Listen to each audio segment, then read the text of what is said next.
let's get to divisional round bold predictions. The Breach Bowl, Bengals at Titans. Obviously, Breach, you get the honors here. Although I will say, I don't like the direction that you're taking here, Breach. I sense he's hedging. He's just hedging. That's I sense that he is sort of starting to root for the Titans. And I don't know why you're doing that. He's reverse jinxing himself. He doesn't want to seem to see you guys, you don't understand. I'm not hedging. I'm not reverse jinxing. Here is my thought process on this game. The Bengals ended their 31-year playoff drought. Anything else after this is cherry on top of the Sunday. They're playing with house money. No. Stop. I absolutely want them to win. But if they lose, here's the thing, Breach. It won't be like if they would have lost last week. I would have been heartbroken if they lost this week. That's 1 week. This isn't the bad news Bears. This is one of the best football teams in the away NFL. from hoisting the Lombardi Trophy, and you're like, whatever. Now let me finish out. Is that, and if they have to lose, and is this game, I'd be more than happy to see the Titans move on. That puts an AFC championship in the city I live in. I think the Titans are a really good team. I enjoy watching the Titans. I don't get that sort of fandom. Like when my team loses to another team, I hate the team that won. I want them to lose immediately the next game. That's usually how I feel, but not with the Titans. You're a weird person. You're a weird guy, Ace. All right, now what's funny is after this whole conversation, my bold prediction is that the Bengals upset the Titans and win by at least a touchdown. Oh, you might as well throw in oh God, that's the one that's going to screw you. No decimal points next week either, Breach. You're not gonna be like, well, they won by 3, so I get 0.4. No, they win by 8. I win. I got everything over 7. We know how one score works. Wait, so you want 7 plus or 8? No, I said win by at least a touchdown. So win by 7 plus points. Yes. Oh gosh, I have a bold prediction. I don't even know if it's bold, but I'm going to go with it. Oh, I don't feel good about this one. Uh-oh. Joe Mixon more rushing yards than Derrick Henry. Is that bold? Yeah. I think it is, right? First of all, how's Joe Mixon's ankle, Breach, before I go too far? How's Derrick Henry's leg? I think it's bold because we don't know the status. We don't know what either guy's going to look like. Yeah. How are we feeling about this game in particular, though? Like, well, Larry Ogunjobi was put on injured reserve. That's a big loss for the Bengals. He wasn't their best defensive lineman, but you need depth there. No, but he's just a big body on the interior, and you're talking about a team in Tennessee that wants to. And there's also the Andy Reid-esque factor of 8 days off. Is that what it is? 8 days off? Vrabel's never lost? Mike Vrabel off the Mike Vrabel with some rest. Mike Vrabel with some rest. 8 days or more of rest. He is 8-0 his career with those wins coming by an average of 18.75 points. He is 4-0 both straight up and against the spread off a bye, with those wins coming by an average of 20 points. And 2 of those were as an underdog, so it's not like he played the Jags 4 times. He beat the Bills in the COVID year. The Cowboys. John Breach's bet. Hold my beer. Bengals by 8. And the Bengals have never won a playoff game in franchise history on the road. Well, that is bold. I'll give you that. We should give them double or nothing on that bold prediction. They've never won one on the road ever in the history of the franchise. 0-7 or 0-8. 0-7. 0-7.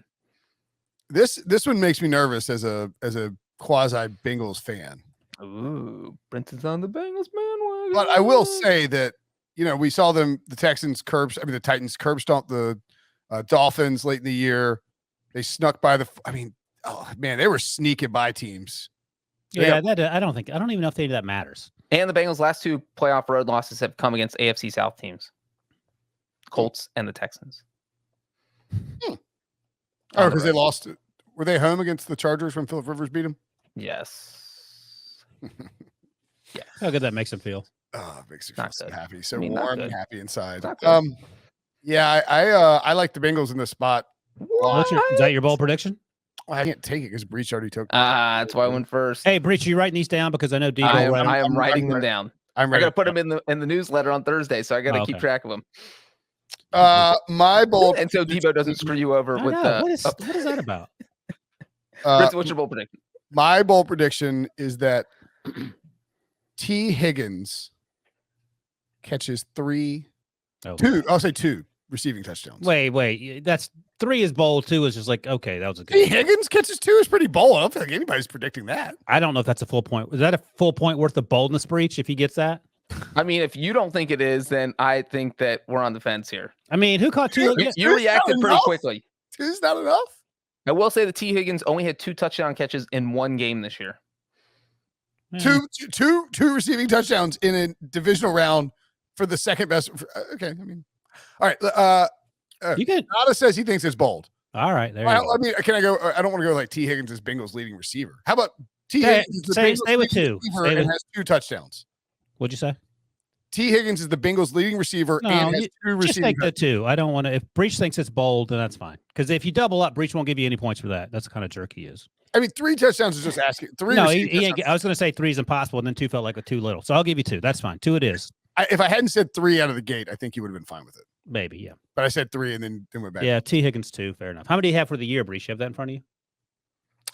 T. Higgins, I had it in front of me. I think like 5. I don't Okay. have it in All front of me right. right this second. That's fine. He had 1 game with 2.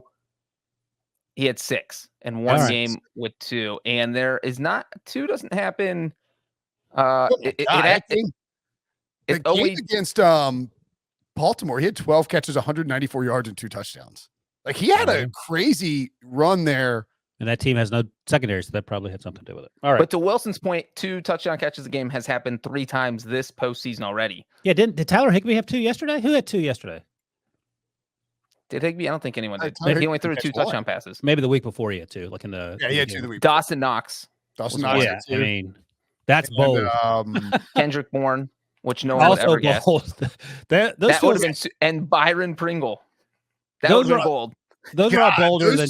those are like 30-1 props I if you bet those guys have 2 touchdowns. If you're ranking them, T. Higgins is last in boldest in terms of that bet. But that's fine. T. Higgins 2 touchdowns. behind Bourne, Knox, yeah, that's fine with that. Let me see if they probably don't have these props up yet, but I'll look at it. No, they don't have them up. I mean, I would guess T. Higgins to score 2 touchdowns is probably 20-1 at least, right? Yeah, I think. Okay. I don't know what it was for those other guys. Oh, I mean, Knox On a team with Richard Tyler, Boyd would have been like 50-1 to score 2. on a team with Tyler Boyd and Jamar Chase, certainly it feels like T. Higgins is probably. So are either we side. all going to back the Bengals here? Is that what's happening? I don't know yet. I haven't turned in my picks yet because I have to think about it. I don't know. The line in this game currently. Well, we recorded this earlier, but it got up. The move from 2.5 to 3.5 scares the crap out of me. Like when it was 2.5, when it was 2.5, it's like, oh yeah, they want people to take the Titans, and now it jumps to 3.5. It's like, oh boy. Well, Breach just read you the litany of reasons that Mike Vrabel doesn't lose when he has time off. Yeah, I know. I thought the line should open higher than that anyway. Wins over Wilson. Yeah, I thought it would just be 3, and then I was thinking like 4.5. I think is what I said. 3.5 for it's just the Bengals have been playing really well. Everyone was like jumping on this Joe Burrow bandwagon, my Joe Burrow bandwagon, my Bengals bandwagon, and they're catching 3.5. You know, like an hour, like 4 hours from home. You know, against a team in Tennessee that is not people aren't exactly excited to back Tennessee. Well, You no know, one's ever. Let me just say, based on what I have seen and heard, that there is a good chance this crowd could be like 60-40 Bengals. Titans. No, it'll be Titans. It'll be Titans, but it's not like the Titans are not going to have a huge home field advantage. I've said this for years. No team totally does not match their city like Tennessee, Titans, and Nashville. Like Nashville is party town, and Tennessee always just feels, for good or bad, fair or not, just like a boring team. Yeah, you have this weird thing of the Titans. Are they exciting though? Like, are they exciting to watch? I love watching them. I think they've got an exciting brand of football. I'll say this to Wilson's point, and I don't like saying this, but I agree with Wilson. If you should swap the Bengals and the Titans, like the Bengals in Nashville would be, if they're like the Nashville Bengals, it'd be like Joe Burrow smoking cigars, going down Broadway, Or and like then, and the Ryan Tennessee- Tannehill's like at home, like eating a bowl of like spaghetti Yeah. chili, you know, like Or that. the makes more Tennessee sense. Bills. That fan base makes a ton of sense in Nashville. Good God, can you imagine? No, I like the Bills. No, the South. That's too far south for Buffalo. I like the Bills on this like little concentrated island of like drunken, listen, insane, Craziness. fireball shooting, table crashing maniac. If we- Like they're not jumping through fired up tables if it's above 40 degrees outside. They do it because it's 25 and that's how they keep warm. Because the only thing you can do to stay warm is like fornicate and drink, and then Oh, like, I that's it. forgot about that one. If you do like a likability, a sort of a one we're making up likability rating for these teams that are left, I think the Titans are last in terms of fun watching, not good or bad or whatever. Just likelihood. I'm not saying they're not going to win the football game, but in terms of excitement of watching, I think I don't even know who's second. to Well, last. all right. Let me ask you this. So Dave Damashek and I talked about this on his podcast on Monday before obviously Arizona and the Rams. We decided that easily of the 9 remaining teams, that the worst possible Super Bowl, like NBC executives. Wait, why'd you say 9? Well, because it was before Rams. Oh, okay. Titans Cardinals is an absolute would have been an absolute nightmare scenario for NBC executives. So now I still think it's Tennessee because Cincinnati has Burrow, and then you got the Chiefs and Bills, either of whom would be very exciting because of the way that they play football. What is the worst possible matchup with Tennessee now on the NFC side with the Cardinals? It must be the 49ers, even though I don't think the 49ers are that bad. I think I want to say the Rams, with the fact that they would be playing a in home LA, game, might add, but maybe that means less national interest because the Rams are playing a home game. They're a team that just doesn't have. I mean, if you were on Twitter last night, it was easily the least talked about playoff game. Just people, Rams Cardinals wasn't sexy. I think Rams Titans would be the least attractive Super Bowl left. I mean, it can't be Packers. It's not No, Packers or Tom. can't be Brady. It can't It be can't Brady and Rodgers. the Bucks. I mean, Brady's back for a second. So, I mean, the good news is like NBC's getting they're getting a great Super Bowl, more than likely. I guess. I mean, we'll see if that's good news. I mean, Rams Titans wouldn't be that bad. I mean, CBS got a good Super Bowl in Rams Patriots, and they scored 4 points. True. And it was like Bucks hosting the Chiefs, and it was a miserable Super Bowl. Yeah. Okay, moving along. Anyway, I love the Titans. I like the way they play. I like the fact they're a good I think football it team. might be Titans 49ers would be the.